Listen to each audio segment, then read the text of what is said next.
Good morning सकलके चले एलाम आज के नतून और एक रान्नार भिडियो निये। आज के बानाबो पनीर बाटार मसाला एकदम घरोया पद्धतिते। तो रान्नाटा किभाबे करछि तोमादेर साथे सेटा शेयर करब स्टेप बाई स्टेप, देखे नाओ।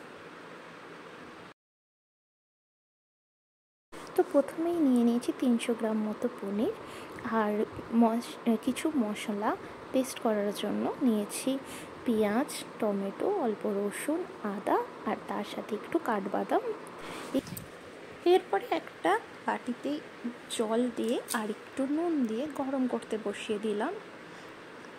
और एरपरे এই केटे राखा पनीरगुलोके ओई गरम जले दिए देब, ताहले पनीरटा अनेक बेशी नरम हये जाय और खेतेও अनेक भालो लागे।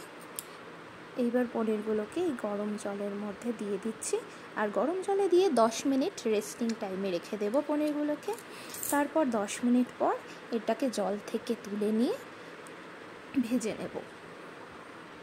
एबार कड़ाईते दिए दिलाम किछुटा परिमाण तेल और এই তেলের মধ্যে কেটে রাখা পেঁয়াজ আদা রসুন আর কাঠবাদাম আর টমেটো দিয়ে একটু ভালো করে ভেজে নেব।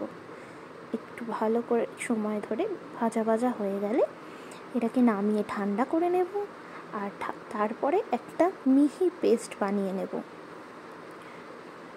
দেখো দেখতে দেখতে এটা বেশ ভাজা ভাজা হয়ে এসেছে। এবার এটাকে নামিয়ে ঠান্ডা করে নেব।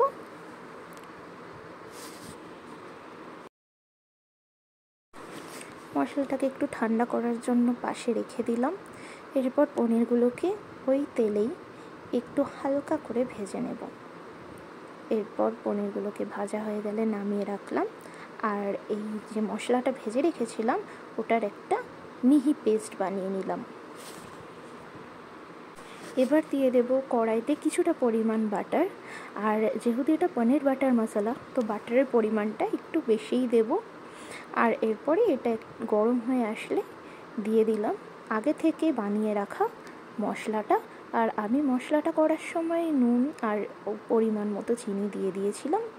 এরপরে ধীরে ধীরে কিছু গুঁড়ো মশলা অ্যাড করে দেব, হলুদ গুঁড়ো ধনে গুঁড়ো জিরে গুঁড়ো লঙ্কার গুঁড়ো।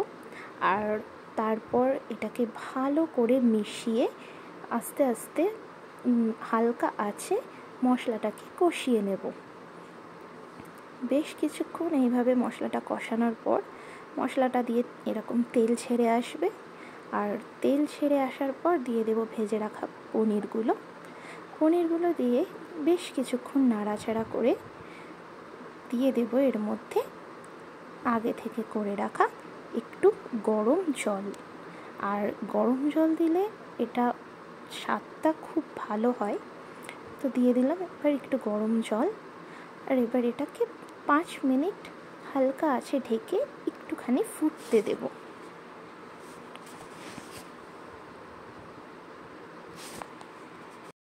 আর দিয়ে দিয়েছিলাম একটুখানি গরম মশলা। এরপর ঢেকে রাখলাম। এরপর ঢাকনাটা সরিয়ে দিয়ে দিলাম ক্রাশ করা কাসুরি মেথি। আর আমি আগে লঙ্কা দিতে ভুলে গেছিলাম, সেই জন্য এই সময় দুটো লঙ্কা কাঁচা লঙ্কা ছিঁড়ে দিয়ে দিয়েছিলাম একটু হালকা ঝাল হওয়ার জন্য।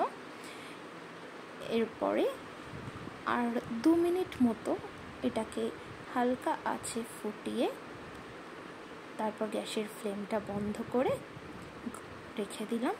এরপর গরম গরম পরিবেশন করুন রুটি পরোটা বা নানের সাথে। সব কিছুর সাথে এটা কিন্তু খেতে দারুণ লাগে। আজকের রান্নাটা কেমন লাগলো আমায় জানিও। ভালো লাগলে একটা লাইক করে দিও। আর এরকম নতুন নতুন ভিডিও পেতে রান্নার আমার চ্যানেলটাকে ফলো করে পাশে থেকো। ভালো থেকো, আবার দেখা হবে নতুন একটা রান্নার ভিডিও নিয়ে। ততক্ষণের জন্য সবাই সুস্থ থাকো, ভালো থাকো, বাই বাই।